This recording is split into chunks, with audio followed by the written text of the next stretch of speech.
vent que ve del mar degut a l'escalfament de la Terra. Hi ha una dita que diu, el Garbí a les 7 se'n va dormir. I què voleu dir? Anem a experimentar-ho! Amb aquest experiment volem comprovar si la Terra s'escalfa més ràpid que l'aigua pel Sol en el mateix temps. Farem un timelapse amb fotos cada 5 segons per veure l'evolució més ràpidament. Hem agafat dos termòmetres d'aquari que els posarem a la superfície de la Terra i l'altre a la superfície de l'aigua. La temperatura inicial tant de l'aigua com de la Terra és d'uns 18 graus. Com podem veure, la temperatura de la Terra s'està escalfant més ràpid que l'aigua. Passades les 4 hores, la temperatura de l'aigua és d'uns 22 graus. En canvi, la temperatura de la Terra és de 35 graus. Aquí tenim la caixa que el Rafa ens ha fet per l'experiment. És una mica avorrida, no? És veritat, podríem decorar-la o pintar-la. Com podeu veure, hem creat una caixa gairebé hermètica. Per això no hi ha circulació de l'aire. I per tant, el paper no es mou.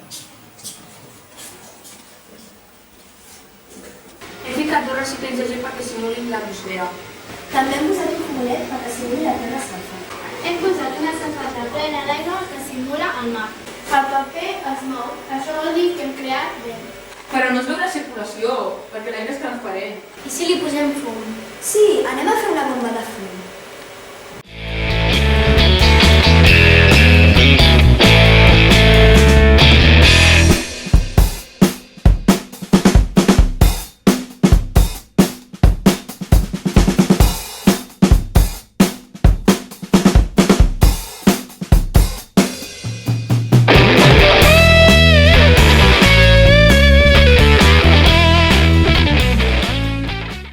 Al principi s'ha vist una mica de circulació del vent, però al final no s'ha vist res. Ho podríem il·luminar per dins.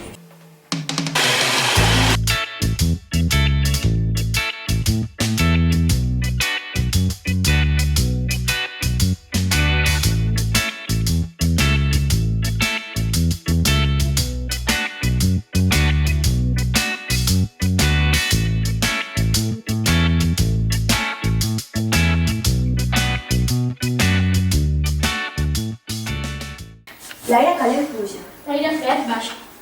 Com que l'aire calent ha pujat, ha creat una zona de baixes pressions que l'aire del mar s'ha desplaçat per ocupar.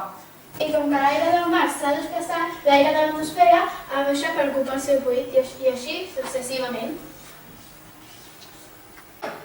Més o menys a les 7 de la tarda s'igualen les temperatures de la Terra i del mar i el vent ha parat. I per això diem que el Garbí a les 7 se'n va dormir.